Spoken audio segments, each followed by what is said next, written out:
Ano po mag-adjust ng TPS, throttle position sensor ng Everest WL 2005 automatic transmission. Ganito po yun. Ito po yung TPS ito. Tapos safety pin, clutch screw, tapos voltmeter. Una sa lahat, i-connect mo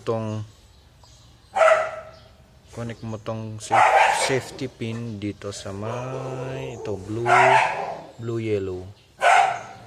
Tusok mo na lang muna dito. Check natin kung ilan ang reading voltmeter ng TPS natin. Connect natin. Yan. Connected na po ito.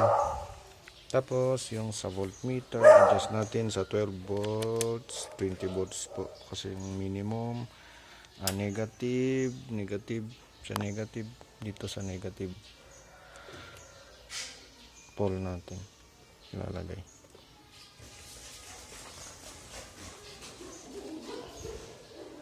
Yan.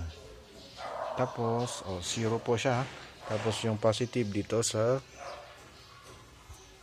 yung safety pin natin nung linagay sa sa may TPS. Para check natin kung ilan ang tapos switch on lang, switch on yung wag nating start.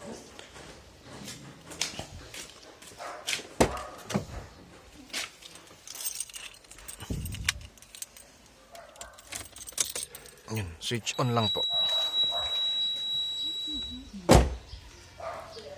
So, ito po. Ganyan po dapat ang reading niya. Pag nakita nyo 0.60 ha, tingnan nyo. Pag ginalaw ko ito, pag gagalawin ko ito, iiba yung clockwise tapos anti-clockwise. Tingnan nyo siya. Gagalaw siya. Yun. Adjust mo konti-konti lang pa para hindi masobrahan. Dapat 0.6 po ang target natin. Tapos pag tinis nyo, dapat pag nag-throttle, full throttle throttle kayo, dapat nasa 3 siya. 3. Yan 2.5, 2.4. Ayun 3 po pag full throttle.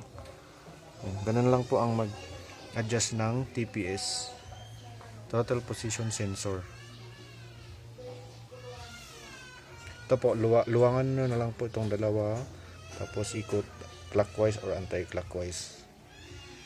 Yun po.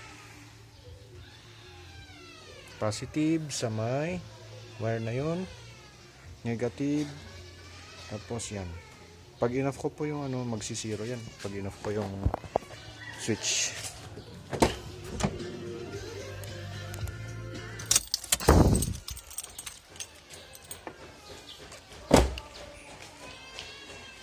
Yan, zero po siya. Ganun lang po mag-adjust ng throttle position sensor.